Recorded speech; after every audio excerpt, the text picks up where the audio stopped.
Hi, everyone. We're just going to wait a moment for everyone to filter in.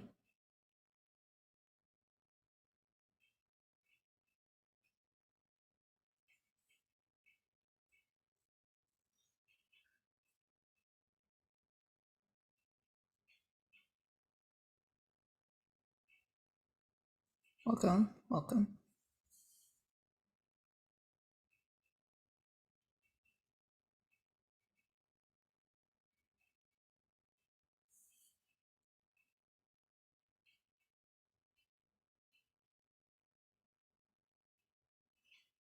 All right. Well, welcome everyone. Good evening. Thanks for joining us. We're tackling a pretty interesting topic tonight because now that summer's here, happy June, we're going to look back at this past 2022 to 23 admissions cycle and talk through some of the trends we've been seeing in college admissions. So this should be really valuable information for rising seniors, of course, but also juniors, underclassmen, maybe even students who aren't in high school yet if you're getting a head start. Just as students plan out their next few years and prepare for their own college application cycles. So joining us today to give us this rundown on admissions trends is Katie, one of our Lumen educational consultants. So Katie, can you introduce yourself to everyone? Yeah, thanks. Yeah, so hi everyone, my name is Katie and I am one of the educational consultants here at Illumin. Looking forward to going over the admissions trends that we kind of discovered over this past year with you. And I'm going to go ahead and get started in the interest of time. We have a lot of ground to cover today. Let's go Sounds ahead good. and get started. Excellent. So just a little bit of an overview, kind of what to expect in our conversation. So we're going to start with just identifying some major trends happening around college admissions in general. Again, broad overview just to kind of give you some inside information. We're going to also specifically review some case studies of our Illumin students, just to give you some more specific perspective there, and also talk you through how Illumin can support your individual journey to college, whatever grade level you may be at. So first trend that we're going to kind of dive into here is that colleges are investing more and more, it seems, in early decisions. So I'm sure there's a lot of confusion when it comes to early decision. Should I do it? Should I not? What does this mean for me? So I really want to spend some time in particular on this first trend. So I'm going to define just a few key terms here. Again, some students and families may be more familiar with this, maybe some of our rising seniors, for example, but other students may not be sure yet. So I'm just going to give you a few definitions here. So to start off, there's early decision, which I'll refer to as ED, and early decision 2. So with the early decision plan, students may only apply to one college when they are applying for early decision or early decision 2. I think that's the key piece of information here. You are limited to the one school. The deadlines are going to be on the earlier side. So early decision is typically due beginning of November, early decision 2, beginning of January. And at the same time, you do receive your admission decision also a little bit sooner. So ED in December, you'll find out, and ED2, you'll find out in February.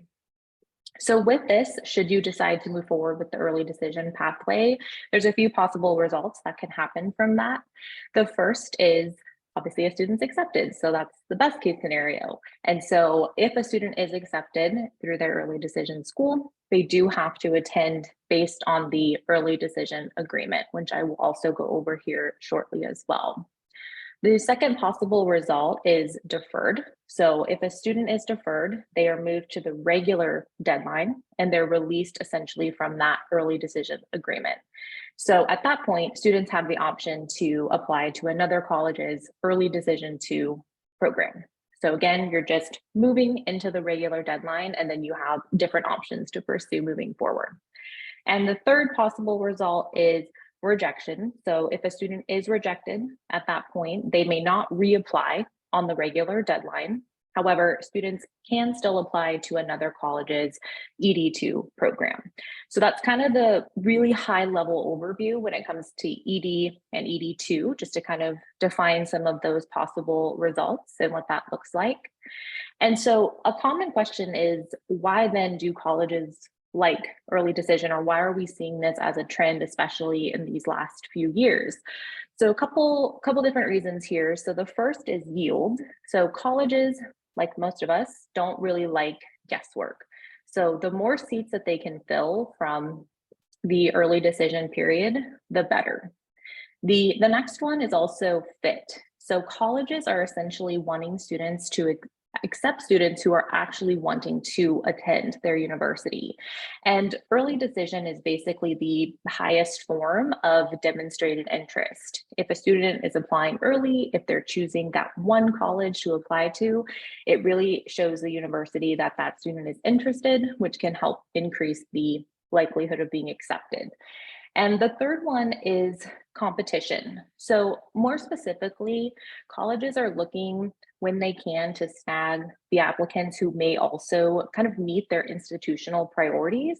That can look a little different depending on the college. So they may be looking to fill certain diversity. They may be looking to have first generation students or minority students, or even specific majors, for example. So sometimes majors in the humanities, like classics or philosophy, they may want a certain type of major for that particular freshman class. So it's really important to think about that as well. So there's a few reasons why colleges are particularly interested in moving forward with the early decision applicants. All right, so you may have to strain your eyes here a little bit, but I'm going to tell you a couple key data points here. Really what this image is showing us is how the growth has happened over the last few years in the actual early decision plan. So colleges from 2015 to 2020, we're kind of seeing a little bit of the growth here. So a few examples. Pitzer College, for example, in 2015 had 44% of their freshman admits through early decision. And in 2020, we're seeing that jump to about 79%. So pretty significant increase in the last 5 years from this particular time frame. A second one is Washington University in St. Louis. So again, in 2015, we're seeing about 36% of the freshman enrollment through ED. And in 2020, we're seeing it jump to about 60%. So again, pretty significant increase there, even in those short kind of few years.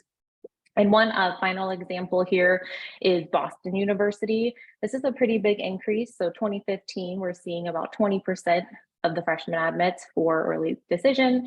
And in 2020, we're seeing that at about 57%. So that's kind of the key, trends that we're seeing. And that's kind of the purpose of showing you this particular image. But the takeaway really is that early decision is definitely increasing. And even though this is through 2020, we're continuing to see that growth as we look at the 2021 and 2022 cycles.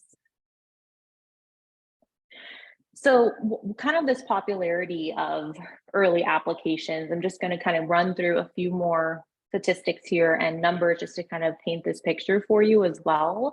So just to start off, about 50% of applicants apply to at least one college on the early timeline. So that's, again, a pretty high number of students who are applying early. So when we look at, for example, a few different colleges here, NYU, 22,000 early decision applicants. So that was an increase of about 14% from the 2021-2022 application cycle. Brown, similar, really high numbers, over 6,700 early decision apps, about a 10% increase for the 2021-2022 cycle. Dartmouth, similar, kind of seeing about a 14% increase in early decision apps. And UNC's early applications increased 10% as well. So again, we're seeing this trend of increase of students who are applying early decision. And on average, colleges are filling 50 to 60% of their incoming class through early decision, which if you take a moment to think about that, I mean, that's a pretty significant chunk of the incoming freshman class. So Duke, we're seeing 51% of the class admitted through early decision, Johns Hopkins, 49%. So really a kind of a big makeup of the potential incoming class. So that's also important to think about in this particular case.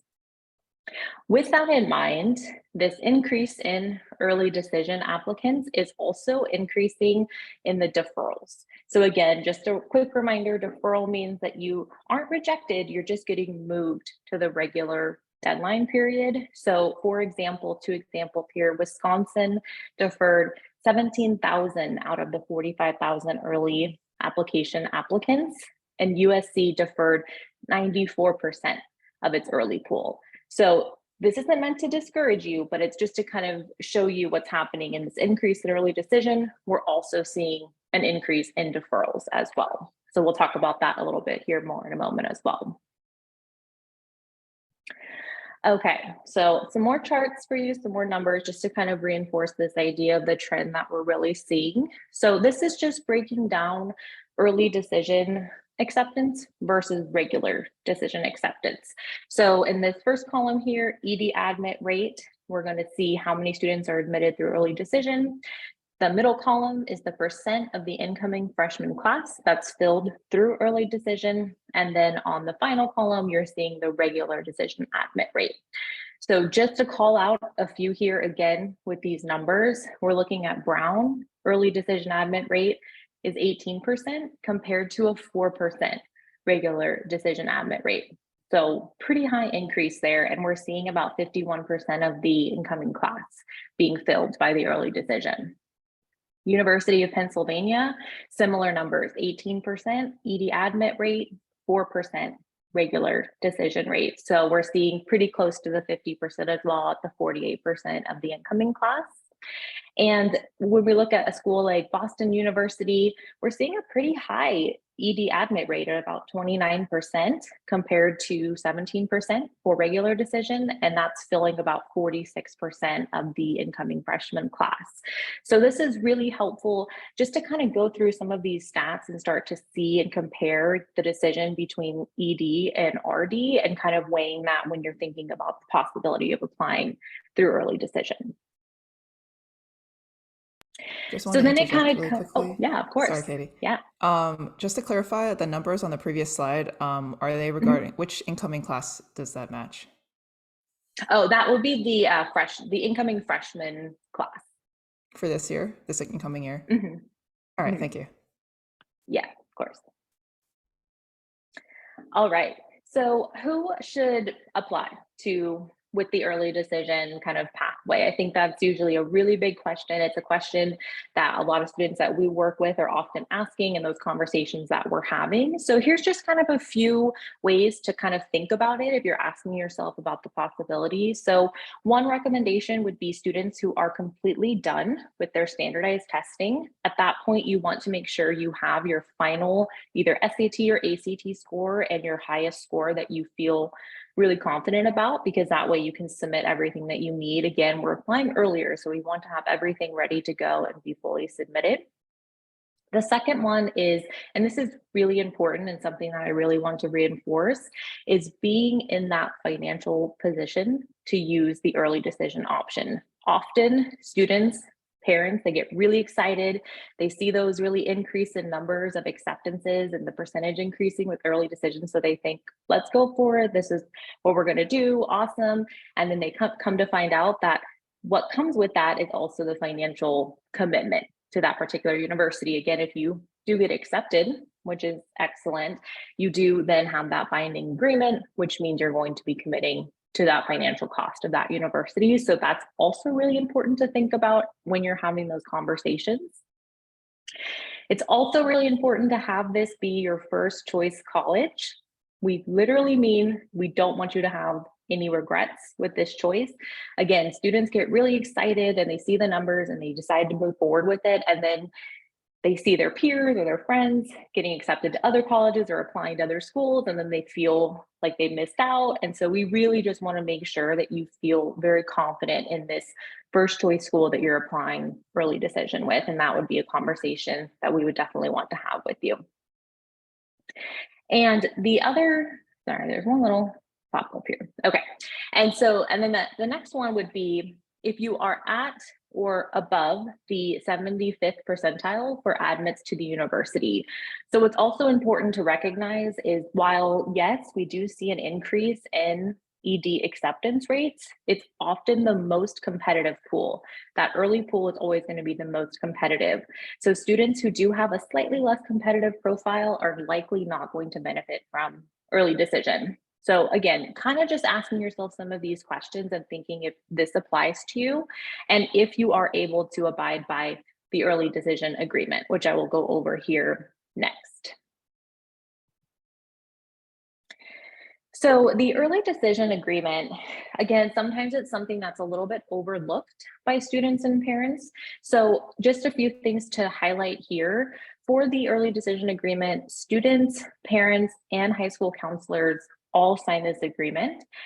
The student is ethically obligated to attend that university if they are accepted. So you are officially signing this document and agreeing. So it is a binding contract. In some very, very rare cases, less than 1%, for example, at Duke, students may be exempted due to financial considerations or family circumstances, but don't rely on that, thinking you can just get out of the agreement or change your mind. Again, you really don't want to have any regrets and you want to feel confident with your decision. At that point of acceptance too, students must withdraw their pending applications from other institutions, and you cannot apply to any other colleges for regular decision or anything else. So that's also where sometimes the regret may sink in. So we don't want that to happen. So at that point, you just want to feel really good. You withdraw, you have your acceptance, and you're able to move forward with that university. So this is really important and something you should definitely be thinking about if you're really considering going through with an early decision application. So then you could be thinking, and you might be thinking a little bit, well, this sounds really great. I'm considering it, but what if I'm not sure? I don't know if this is the right path for me. I want to make the right decision. So there are a few other ways to still apply early for college. I'm just going to go over them briefly here. So the other, maybe most common one is the single choice early action or the restrictive early action. Sometimes that's a little more common for students and parents to be aware of. This is similar to early decision, but it doesn't have the binding contract agreement the way early decision does, but it does have some restrictions that come with it. So it does restrict students from applying early decision or early action at other colleges. So you're still kind of limited, but you don't have that binding agreement. We have seen over the years that it does sometimes provide an advantage in admissions. So for example, schools like Harvard and Yale and Princeton who have this option, we're seeing about a 13% acceptance rate through single choice early action, restrictive early action. The second one is just kind of the normal early action application. We haven't seen too much advantage in the admission space by just applying through this particular option. And it is an option at a lot of colleges. So for students who are really ready to move forward, submit their applications, be on the early timeline, this is a great option for them. And it's often one that we encourage students to take advantage of, but we're just not seeing the same increase in acceptances that we are with maybe early decision or single choice early action. And one final one is priority or scholarship deadlines. So sometimes there will be at colleges that will have you submit sooner if there is a particular scholarship deadline. And that can be for particular majors or merit scholarships, for example. So Boston University has their early scholarship, Texas A&M for their engineering, USC for their arts. So these may also be some earlier deadlines that you'll want to be paying attention to, even if it's not early decision, for example. So how do you choose your early decision college? Big decision. I hope I've made that point very clear. So a couple ways you can do it is use all of the resources that are available to you. Where will you as a student be a unique applicant? So one example is to use the tool Naviance if your high school offers it, or a similar college data search tool if your high school has one. This just kind of allows you to compare yourself to students at your high school, which I think is really important, and it kind of gives you an idea of where you might stand out for certain universities for the early decision option. And at the same time, kind of asking yourself and reading into some of the data and statistics of where the odds are more in your favor. So using common data sets or other resources, kind of like those charts I've been showing you, the difference in the ED versus RD acceptance rate, how much of the percentage of the incoming freshman class was filled by early decision. We can't always take it fully at face value, but it can be really helpful as a starting point just to kind of give you an idea. And the final thing, again, the most important is, would you choose this college over any other college option that you have? I think that's really important. A little bit of self-reflection and asking yourself if this is the school for you ultimately. So there are just a few when you're kind of thinking about choosing your early decision college, if that's the path you decide to take. Okay, I want to do a quick little bit of a case study here just to put this all into perspective. This is actually a really interesting case that we had this past admission cycle. So the school is Northeastern. Few admission stats for Northeastern: 17.5% regular decision acceptance rate compared to a 51.2% early decision acceptance rate. So then when we look at the early decision acceptance of the admitted class, we're about 22%. So that kind of sets the stage of what the typical statistics are. So we have two students here. So student A, we're seeing about a 3.4 GPA. They did not submit a test score for their SAT. They applied to Northeastern on a non-binding early action plan. They were rejected everywhere else, including their early decision choice, and they were deferred at Northeastern. So they ended up following up, reaching out to Northeastern to switch into their ED2 program, and they come to find out that they were admitted about a week later, which is really exciting. And it just goes to show that even switching to ED2 bumped up their acceptance rate. So we'll see that comparison here with student B. Higher GPA, 4.0, 1550 SAT score, really strong stats, applied to all of their top 20 colleges on strictly the regular decision plan. They were accepted to Duke, but they were rejected by Northeastern. So it's a really interesting comparison here, and just the fact that student B was on the regular decision plan, student A switched to the ED2 plan, and we're seeing that difference in their ultimate acceptance. So hopefully that kind of just gives you a real life example of a student that we have this past admission cycle. All right, so how then can Illumin help in this process? So for our younger students who are maybe just starting out their high school career, our 9th and 10th graders, we can really help you start a little bit earlier with kind of figuring out your interests, your potential major interests, college options, college preferences, and start planning some of those college visits sooner to start building your preferences, but also your motivation. If you have a school that you end up falling in love with, you're really excited about, you really want to make your path to that particular school and end up applying with their early decision plan, we can kind of start that process a little bit sooner if you're a 9th and 10th grader.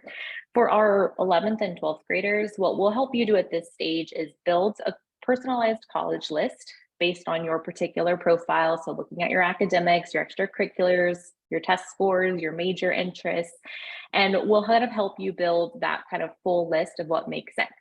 From that point, we'll use the research, the data, our case studies, our previous students to help identify unique opportunities, advantages, and help you make wise and informed decisions when it comes to early decision possibilities.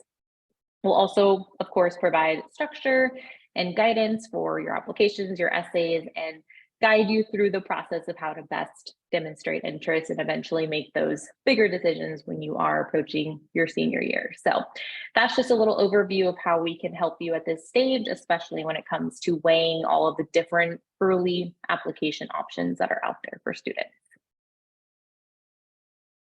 All right, so we got through trend one. We're going to move on now to our second trend, which is also going to be probably just as equally important, and it's major selection. So this one's going to be a good one. Pay attention. I think there's going to be a lot of really great information in here for you. So to start off, we're going to just kind of set the stage here again, just kind of take a look at some of the bachelor's degrees that were obtained in 2021. So you'll see in the highlighted section, the most popular bachelor's degrees. So we're seeing things in the biological and biomedical sciences, business, computer and information science, engineering, the health professions, psychology, and the social sciences and history kind of topped our chart of the bachelor's degree. So I think this is just important to be aware of. I'm sure it's not too surprising, but it's kind of good to see the numbers a little bit just as we kind of start off here. So just to kind of provide a little bit more on this. So we're kind of seeing the top 10 majors by base salary and the top 10 in-demand majors. A lot of crossover here. I mean, all of the engineering degrees, of course, are going to be kind of ranking that top list here on the left. We're seeing statistics, nursing, management information. Same thing with the most in-demand majors: business, accounting, computer science, psychology, finance, marketing. So we're seeing a lot of trends with the same types of degrees, similar types of jobs, professions, pathways. So that's also kind of feeding into, of course, the college admissions process when students are all applying with these similar types of majors. Another more specific for college that I think is really interesting to think about. So these are the 10 most popular majors at UC Davis in particular. So what you'll kind of see when you look at them individually, you see psychology, it's 8% of the student population at UC Davis. We're seeing economics is about 5%. Political science is 3%. So those numbers seem reasonable. It's like, okay, that's fine.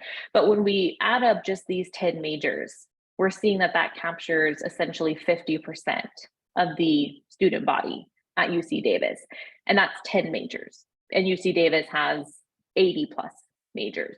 So I also think that's really important when you're looking at one of these major options and thinking, well, it seems like I have a good chance, but you have to remember how many major options there are at a university. This is one example, but we're seeing that as a similar trend when we look at a lot of different schools.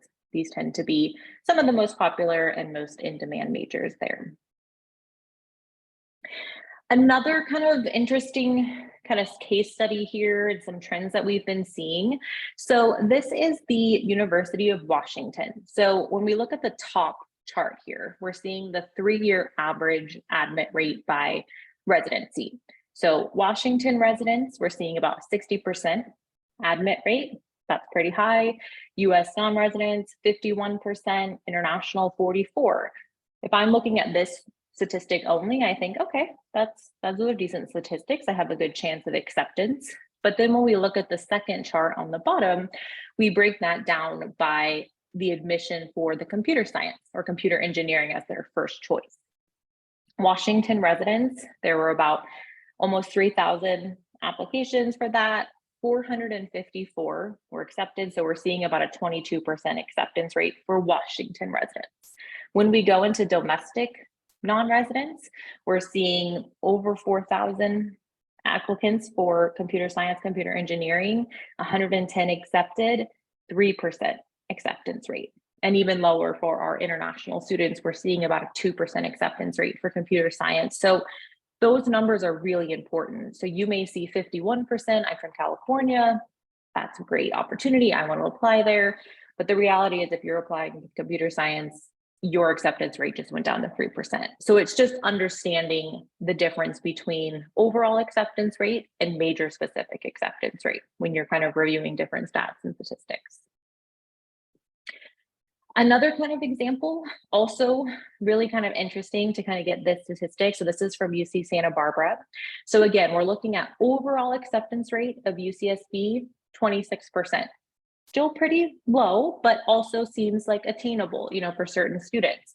But when we kind of break this down again for the computer science major, UCSB has over 90 majors in total. In 2023, we saw about 80,000 applicants for UCSB. 10,000 of those applicants, about 12% applied to computer science. 8,000 of those 10,000 had a 4.0 or higher GPA. 800 were accepted. So when we really look at the computer science acceptance rate, we're at about 8%. So again, the discrepancy is 26 versus 8 because we're looking at overall acceptance versus major specific acceptance. So just something to keep in mind as well.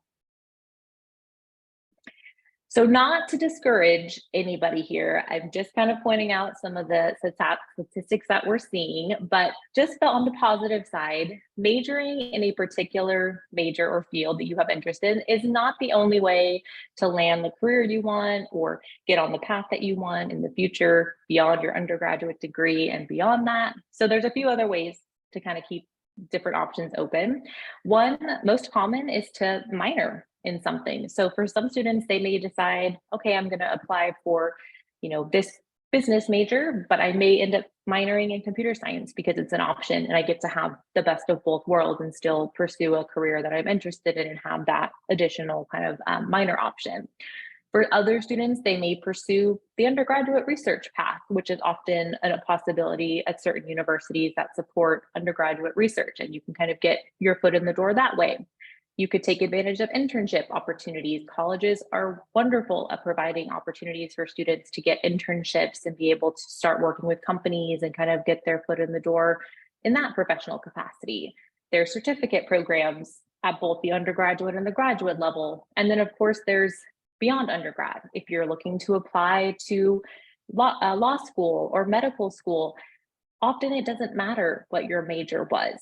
So I think that's also really important if you're thinking beyond just your undergraduate degree. There's a lot of possibilities and a lot of options. So even if you're seeing that list and your major interests are all on that list and you're getting a little worried, there's a lot of ways that we can still pursue that particular interest that you have. So just a few ideas here just to kind of help when you're kind of thinking and planning for possible majors, just some alternative options. So we just pulled, a few of the most common majors. So we'll start with computer science. So for some students, they'll look into applied math, or they'll do a humanities major with maybe a CS minor, like I mentioned previously, or they'll do business analytics or information systems, cybersecurity, even statistics, for example. So there's a lot of ways to still stay in the realm of computer science, but it doesn't always have to be a computer science degree. Biology, we're seeing similar options as well. One that seems to be a really strong option for students is biological anthropology. A little bit different. It's not always the first major that you think of, but definitely one that students can explore where they can still get some biology experience. Human child development is another option, public health, environmental science. So there's other ways to explore the science field, even if it's not a pre-bio or bio undergrad major. And finally, there's business. So you can look at majors like communication, public relations, economics, international relations, even global or area studies, political science. So a lot of different possibilities to think about. If you have one of these three as your really top interest, it'd be great to kind of explore some other possibilities or just learn about those majors and see if it's something that you are interested in. So a few more of the popular majors. So we have electrical and mechanical engineering. So we'll have sometimes students become interested in civil engineering or environmental engineering, aerospace, materials. So there's other, pathways to explore there.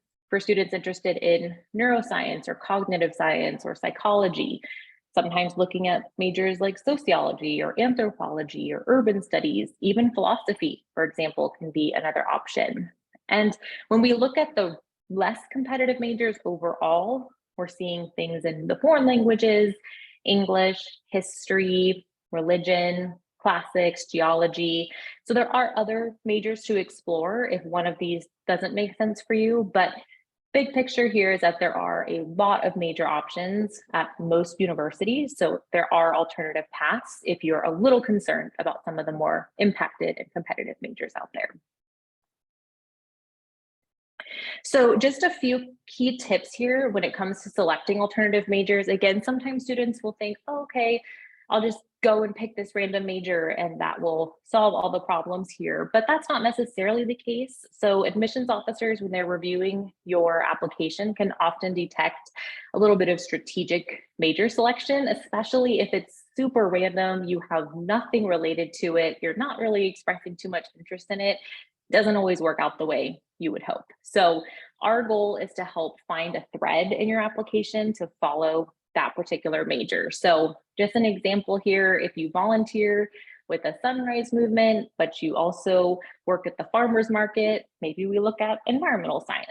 Or if you are tutoring at-risk students, but also spending a lot of time volunteering at the local food bank, sociology could be an option.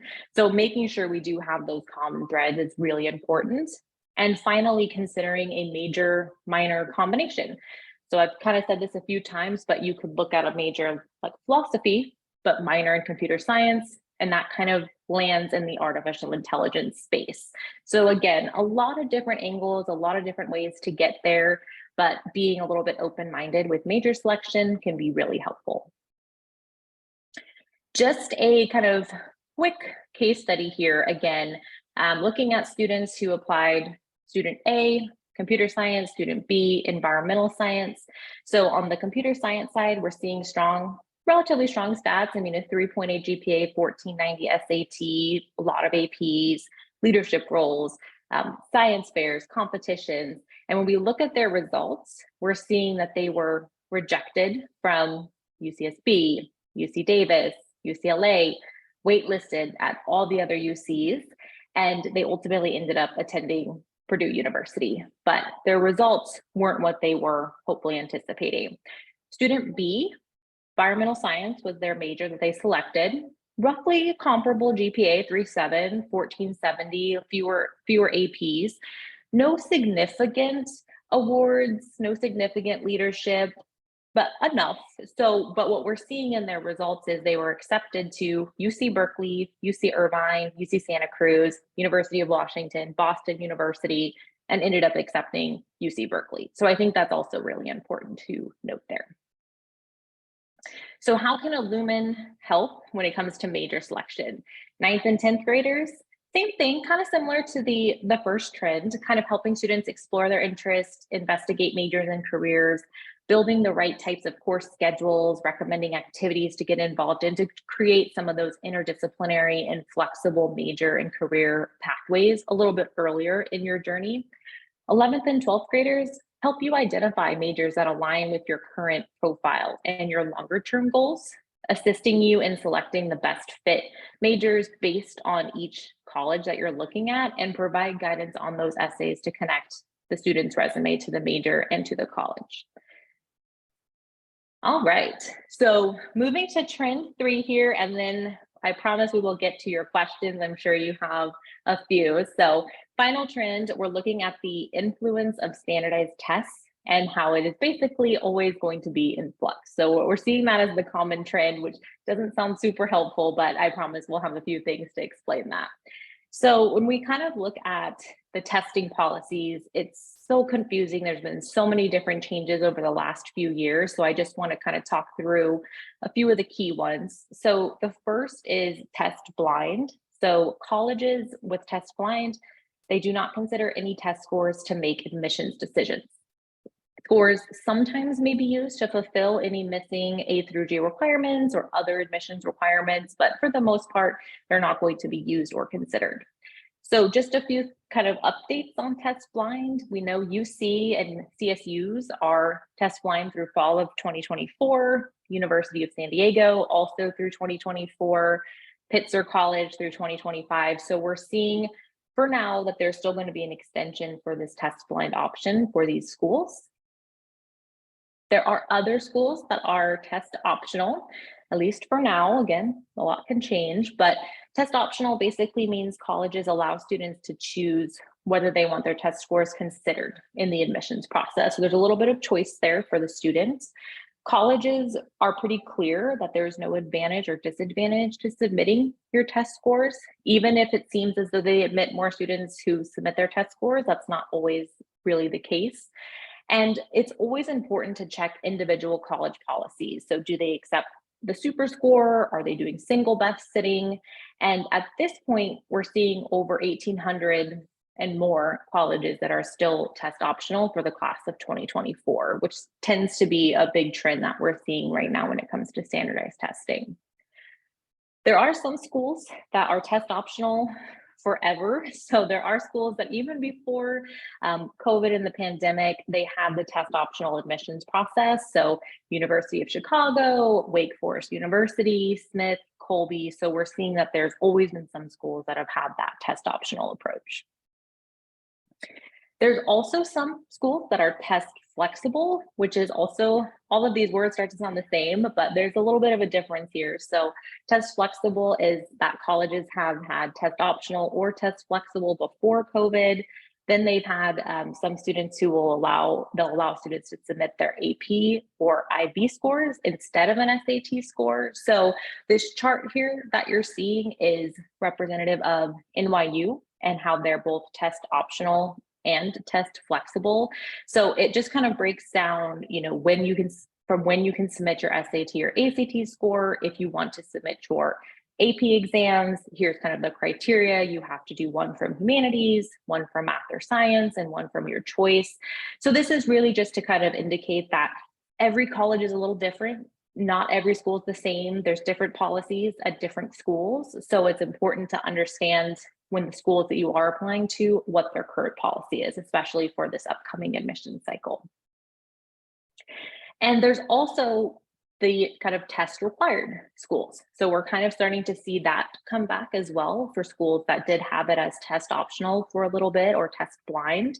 So students, in this case, they must submit their test scores in order to be eligible for admissions. And the colleges that have gone back to test required found that it was difficult to make admissions decisions without those scores to distinguish between and compare similar applicants. So at this point, what we're kind of seeing is colleges that are requiring the tests are schools like Purdue, MIT, Georgetown, and we're seeing pretty much all Georgia and all Florida public schools. So I think that's just important. Again, just being aware of the schools you're applying to and what their current policy is for testing. So this kind of leads to how many students are actually reporting their scores with all these different options and being able to choose versus not send your scores. What we're kind of seeing between 2019 to 2020 cycle, we saw like 77% of students were submitting their scores. For the most recent cycle, we were seeing about 43%. So we are seeing that decrease with the different options available, but we're still kind of showing that it's not making a huge impact based on accepted versus not accepted. So for example, Boston College, 33% of their accepted students did not submit test scores. UVA had 42% applied test optional, 28% of those accepted did not submit their scores. Brown, we're seeing about 42% of those accepted did not submit scores. So it's kind of just, the takeaway here is it doesn't mean you have to submit your test scores, and it doesn't necessarily lower your chances of acceptance. That's kind of what the numbers are showing us in this particular case. So then it comes down to kind of similar to early decision, making a major selection. Now the next question is, well, where do I submit my test score? Do I not? What makes sense? So a few things to consider here is, do you feel that your test score represents your academic ability? Does it kind of align with your GPA, for example? That can be a really helpful tool and measure.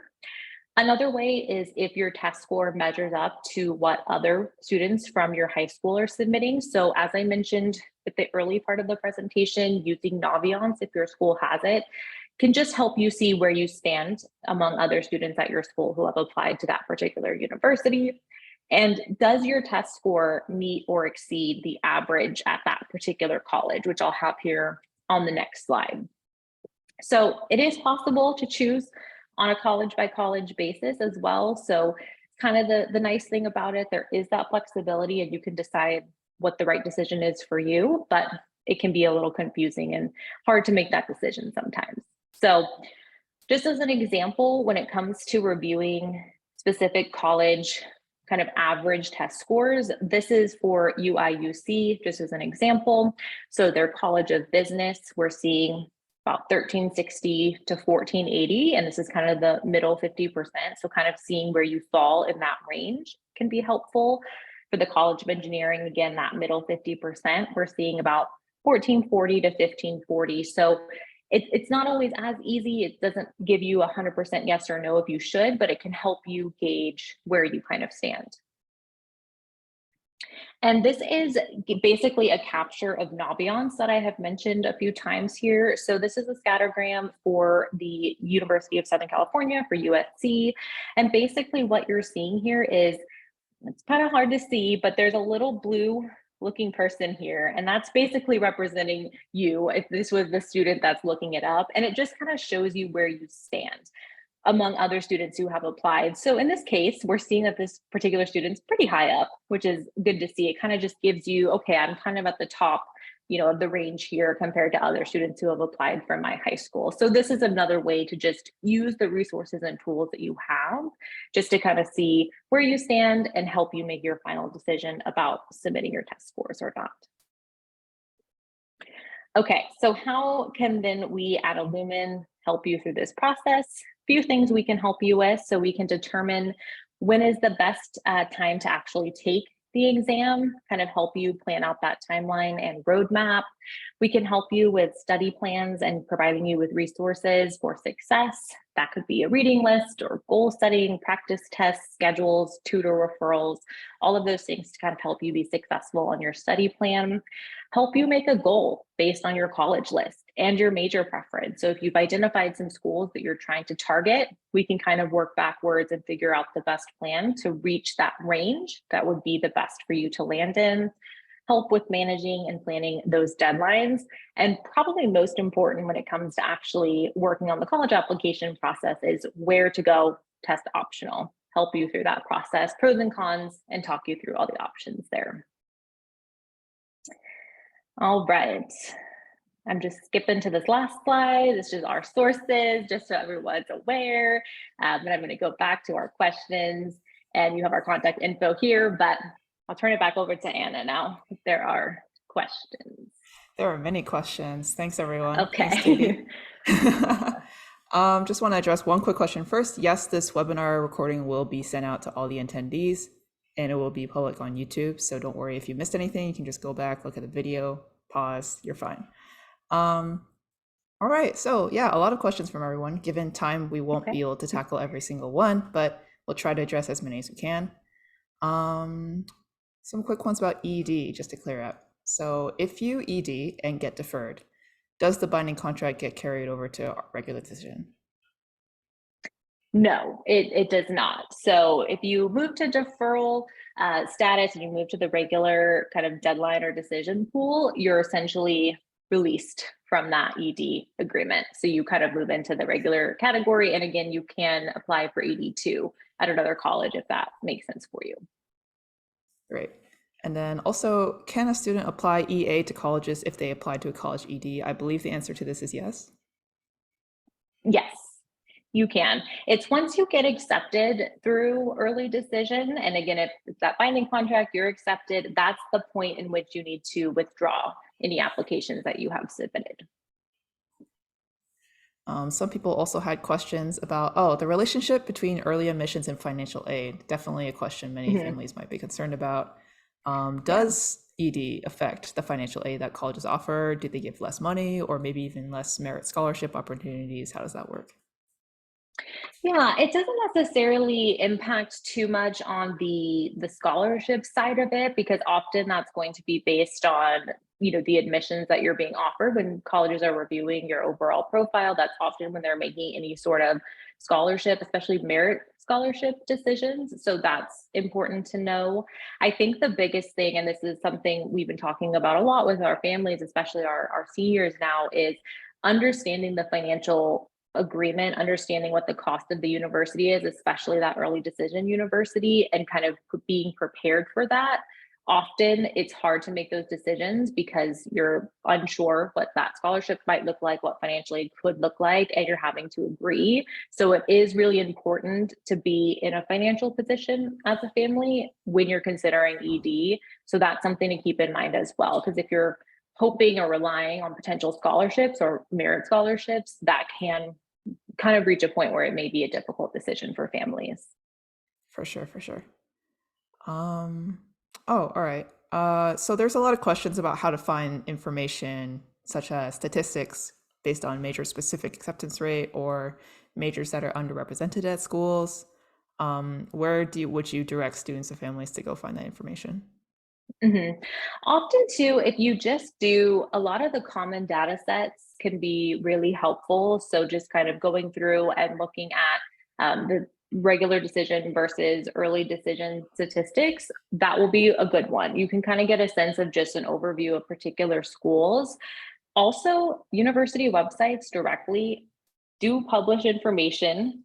It's not always up to date each, cycle. It does take a minute, but once they do, it can give you at least an idea. So it can help you see kind of some rough overview of acceptance rates, kind of get an idea of what the freshman makeup looks like of a class can also be. So if you look at a freshman profile of that particular university, that can also be really helpful and kind of give you some additional insight. I do feel for students though who are looking at where they stand and where their best options are, using Naviance. I know I've said it a lot, but using Naviance is super helpful if your school has it. If your school doesn't have it, double check with your high school counselor or administration team. Often they do have a college research tool or educational tool that you just may not know about. So just confirm, because that is the best way to compare yourself to other students who are applying. Colleges are looking at high school profiles and where you stand with your individual high schools. So that's often the best place to start. Yes, high school context is really important. This actually relates to another question we had about if their high school, for example, doesn't give finals, allows test retakes, how does that affect how colleges view your GPA? They usually view it Mhm. within the context of your school. So don't worry as much Exactly. about being compared as much to schools that don't have that kind of situation. They're very context evaluative. Mhm. Exactly. Um, a question about test optional. So for schools that are test blind, for example, does that Mhm. automatically mean if a student doesn't submit their school or doesn't submit their test scores, does the college then put more emphasis on other aspects like extracurriculars, GPA? How does that play into holistic admissions? Mhm. Yeah, I mean, I think it's very similar in terms of if you have a school that does look at test scores, when you have the holistic admissions process, they're looking at everything and kind of taking it one section at a time. And so with test blind schools, you're just removing the standardized test review. So it doesn't change anything else about the admissions process. So they're still reviewing your grades and your transcript, obviously. They're reviewing the courses that you took. They're reviewing your essays, how it relates to what you're interested in, your activities that you've done. Those are all going to be really important. So it just takes away that one other piece that they would normally be looking at. So I don't think it has a huge impact if you're applying to a test blind school. It probably is going to be more of a decision of if you submit your scores to a test optional school. That's where you may have a little more, it could sway, it could not sway. So I think that's a bigger decision than any of the test blind universities. Yeah, for sure. Um, there are some questions about how much just a marginal difference in test scores from, say, a perfect SAT or ACT score is compared to maybe a few points off. Again, that's also very context dependent. Is it reflective Yeah. of your GPA? Is it reflective of how Mhm. you've been doing in school? That is all dependent on your own individual situation. Exactly. Yeah. Let's see. Oh, dang, there are a lot of questions here. Trying to filter through all of these. A question about applying as an undeclared major. Is this a Okay. strategy? Is it not? How does that affect your application chances? Yeah, that's a great question. It's a little subjective, obviously. There's a lot of other factors there I would want to personally look at when it comes to reviewing a student profile. If I was working with a student who's thinking about being undeclared, I think it really depends. It kind of goes back to what I was talking about with even the alternative majors. So if you pick an alternative major at random, that doesn't make a lot of sense. It doesn't tie in with what your activities reflect or any interests that you have. Undeclared can go into that category. It could almost be a little too random, or is this just a strategy because you don't want to apply to a more impacted major? So when students don't have too many activities and they're kind of different and they don't really align and they don't have any sort of common thread, that's often when I'll consider undeclared, and I would maybe recommend that as a potential option. It also depends on the colleges too. So thinking about the acceptance rate of different majors, there could be some majors to look at that would increase your chances and you might be interested in versus going for a school that has really low acceptance rate across the board. So undeclared might make the most sense. But I do think that's a little case by case when it comes to undeclared or not. For sure. Oh, another question about test scores. A lot of questions about Mhm. test scores. Okay. Of course. Um, if you do not submit your score, does that mean the colleges automatically assume you must have gotten a lower score? Not necessarily. No, I think that it does kind of play into this idea that, not submitting your score, as we kind of saw in that previous slides, where there was still a pretty high acceptance rate of the incoming class that did not submit their test score. So I think that kind of feeds into the numbers and the idea that that is not making that big of a difference or impact. So that's not the automatic assumption that a university would have. It just means you chose not to submit it. They review other parts of your application and decide if you're a good fit. So we are still seeing acceptance rates still be pretty high for students, even if they choose not to submit their scores. I think it's really easy to see percentages like, oh, 50 or 60% of people who got accepted submitted test scores, but that Mhm. doesn't, it's not good to think of test scores as a single isolated variable. Maybe Correct. those 60% of students, they submitted test scores, so they got in. That's not the only reason. They submitted good test scores. That likely also means they had good grades, were really good in extracurriculars, etc. So Mhm. maybe those students, the 40% of students who didn't submit test scores, also has a really strong GPA, and that's why they got in. It's really important not to just isolate that variable. A question about how the SAT is changing and how that might change test optional. Um, is that going to affect how schools consider and look at test scores for 2024 to 2025 applicants? I think right now, as as we know, the SAT loves to make changes, and we're going to be experiencing that change here shortly as well. We don't know yet, technically, because we haven't had the new version of the digital SAT yet. We haven't seen what that's changed with students' scores and any sort of test planning, anything like that. So it's hard to predict what will happen in the future. What we do know, obviously, is the schools that have already committed to test blind or test optional through 2024, 2025. So we have to go off what we know now, but we also know that that may change. They could continue with that. They could go back to test optional or test required. So we may see some changes in the near future, but that's also where, especially if you're working with us at Illumin, we can kind of navigate those changes with you and help you kind of plan the best strategy. But for now, it's hard to say, but we will rely on what we know in terms of where they've committed in terms of their testing policies that they've put out there. For sure, for sure. All right. Um, a question about the relationship between declared majors and careers. Oh, this is a little tricky. Um, are there, does the school take into account a student and applicant's intended career, and how does that affect how that plays into their major, their application chances, etc.? So they don't necessarily take that fully into account. Obviously, for a lot of students, they may not always know what they're going to do for their future career. Even if they have an idea, it may not always be set in stone. It could change. So I don't like to associate them too closely. And I don't think universities are looking at that either. I think what often can help with major selection, especially if you are moving forward with a more impacted major, it's making sure, of course, it aligns with the activities that you've done and any of the courses that relate that you've done and performed well in those.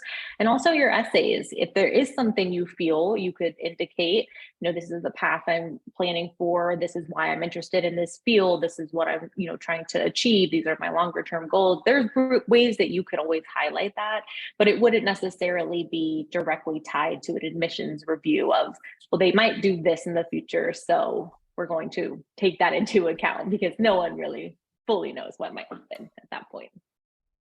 Especially because a lot of students tend to change their majors or career paths in the middle of college, Mhm. maybe even the last year. Absolutely. Yep. All right. Let's see. Oh, just to clarify again, The webinar recording will be sent to your emails and on YouTube. So both those platforms, they'll be sent to the email that you register for the Zoom under. So if you don't see under that email in a day or two, maybe it's in spam, but we will definitely send it through there. All right, well, we're out of time. So thank you so much for coming, everybody. We didn't get to answer all your questions, unfortunately, but if you do have questions, a lot of these are very individual context dependent. So it would be great if you scheduled a free consultation with us. We can definitely help you, your student, your family understand your specific situation and how to make a good plan moving forward, especially in light of these recent trends in admissions. Any last words, Katie? I think we covered it. There's a lot. Definitely watch it again, take it all in, make sure you review some of those charts. There's a lot of information, so I know we had to go kind of quickly, so appreciate you understanding that, and look forward to obviously meeting with any of you if you do schedule potentially a free consultation. And thanks so much for joining us. Thank you, Katie. Thank you, everyone, for coming. We hope to see you soon.